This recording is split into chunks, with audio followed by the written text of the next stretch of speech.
Hello दोस्तों, नमस्कार। स्वागत है आप सभी का। हिंदी व्याकरण में आज हमारा अगला टॉपिक है लिंग यानी कि जेंडर। सजीव वस्तुओं का लिंग पहचानना तो बड़ा ही आसान है, परंतु निर्जीव वस्तुओं का लिंग पहचानना बड़ा कठिन काम है। तो आज इस वीडियो में हम चर्चा करेंगे कुछ ऐसे ट्रिक्स के बारे में जिनके माध्यम से आप आसानी से सजीव या निर्जीव वस्तुओं के लिंग को पहचान सकते हैं। तो चलिए शुरू करते हैं। सबसे पहले लिंग की परिभाषा देखेंगे। लिंग किसे कहते हैं? लिंग संस्कृत भाषा का शब्द है जिसका अर्थ होता है चिन्ह या निशान। ठीक है। संज्ञा के जिस रूप से किसी वस्तु की जाति, पुरुष अथवा स्त्री का बोध हो उसे लिंग कहते हैं। लिंग के भेद देखेंगे। लिंग कितने प्रकार के होते हैं? लिंग दो प्रकार के होते हैं, पुल्लिंग और स्त्रीलिंग। नोट लिखा है कि अंग्रेजी के न्यूटर जेंडर तथा संस्कृत के तीसरे यानी कि क्लीव वर्ग या नपुंसक लिंग को हिंदी में छोड़ दिया जाता है। ठीक है। अर्थात नपुंसक लिंग का हिंदी भाषा में प्रचलन नहीं है। तो हिंदी भाषा में कितने कितने प्रकार के लिंग हैं? एक है पुल्लिंग और दूसरा है स्त्रीलिंग। तो पुल्लिंग किसे कहते हैं? संज्ञा के जिस रूप से पुरुष या नर का बोध हो उसे पुल्लिंग कहते हैं। जैसे पिता, बालक, लेखक, मोर और घोड़ा। और स्त्रीलिंग किसे कहते हैं?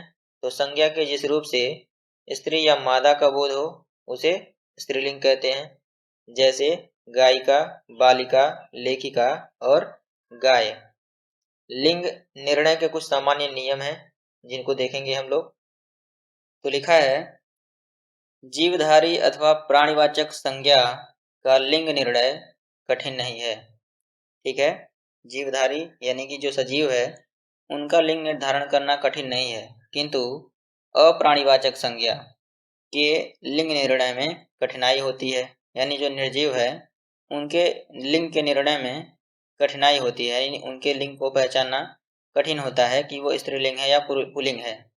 क्योंकि हिंदी में निर्जीव वस्तुओं को भी स्त्री और पुरुष दो विभिन्न जातियों अथवा लिंगों में बांटा गया है। ठीक है।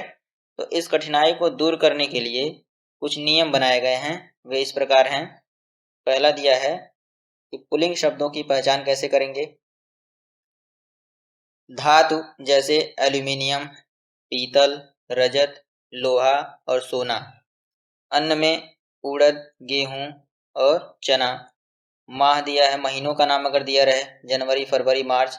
और हिंदी महीनों के नाम अगर दिया रहे चैत्र, वैशाख, ज्येष्ठ, आषाढ़।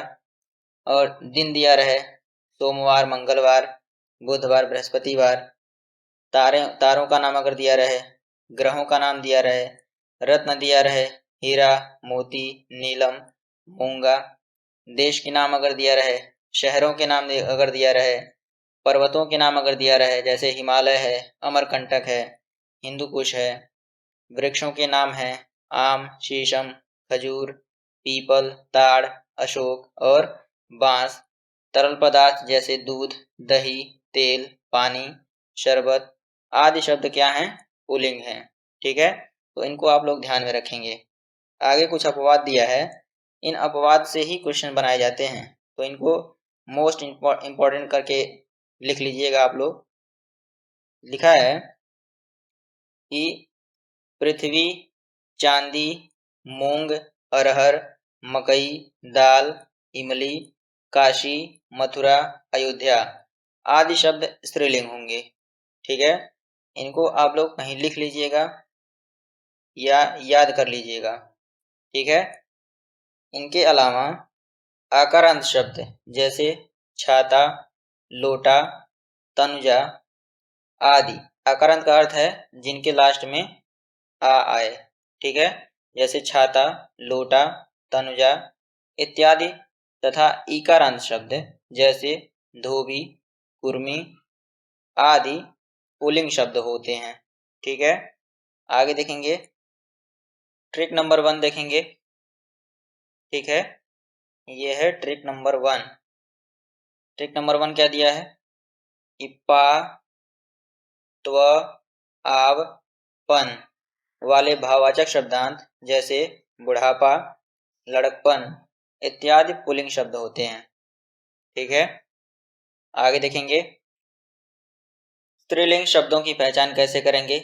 पुल्लिंग शब्दों की पहचान करना तो हम लोगों ने सीख लिया, तो चलिए देखते हैं। नदियों के नाम जैसे गंगा, यमुना, सरस्वती तथा तिथियों के नाम जैसे दूज, चौथ इत्यादि स्त्रीलिंग होते हैं।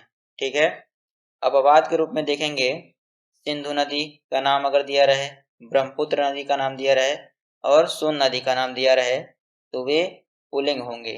ठीक है, और आगे दिया है कि आकारांत शब्द जैसे डलिया, खटिया, डिबिया इत्यादि तथा इकारांत शब्द जैसे रोटी, लाठी, कुर्सी आदि शब्द स्त्रीलिंग होंगे।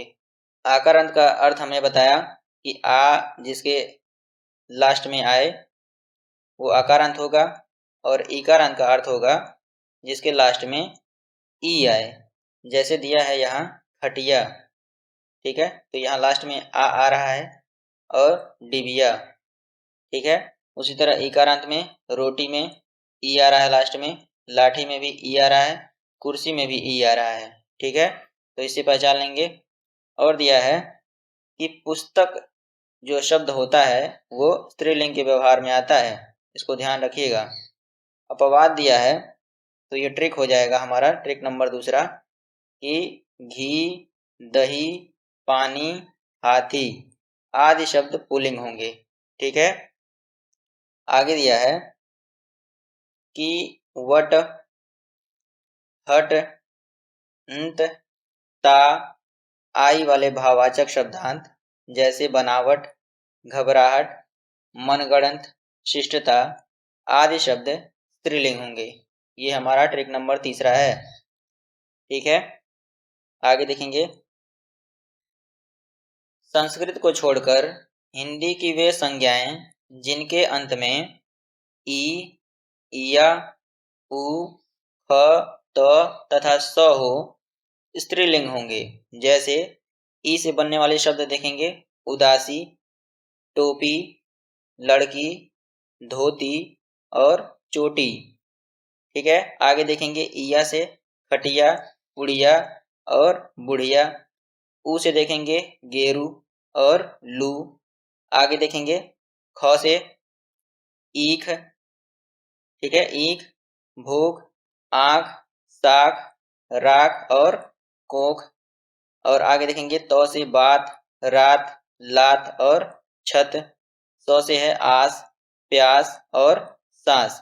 तो ये इन शब्दों को ध्यान में रखेंगे कि जिनके अंत में ई, इया, उ, ख, त और स आए, ठीक है, तो वे क्या होंगे, स्त्रीलिंग होंगे। ठीक है, आगे ध्यान देंगे। नोट दिया है देश, मित्र, शत्रु, प्रधानमंत्री, कपड़ा, पानी, आत्मा आदि कुछ शब्दों का प्रयोग दोनों लिंगों में होता है। जैसे आत्मा कभी नहीं मरती, ये स्त्रीलिंग में हो गया। और पुरानी लाल हवेली में प्रेत आत्मा ने भारी उत्पात मचा रखा है, ये पुल्लिंग में हो गया। ठीक है, तो इन शब्दों को ध्यान में रखेंगे कि देश, मित्र, शत्रु, प्रधानमंत्री, कपड़ा, पानी और आत्मा ये जितने भी शब्द हैं वे दोनों लिंगों में यूज किए जाते हैं।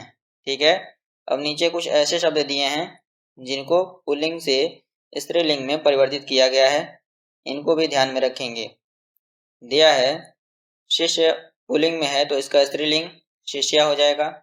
छात्र का स्त्रीलिंग छात्रा, बाल का स्त्रीलिंग बाला, देव का स्त्रीलिंग देवी, पहाड़ का स्त्रीलिंग पहाड़ी, ओझा का स्त्रीलिंग ओझाइन, पंडा का हो जाएगा पंडाइन, सिंह का हो जाएगा सिंहनी।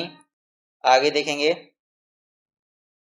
जाट का हो जाएगा जाटनी, ब्राह्मण का हो जाएगा ब्राह्मणी, मृग का हो जाएगा मृगी, सुनार का सुनारिन, हलवाई का हलवाइन, गुणवान का गुणवती, बुद्धिमान का बुद्धिमती।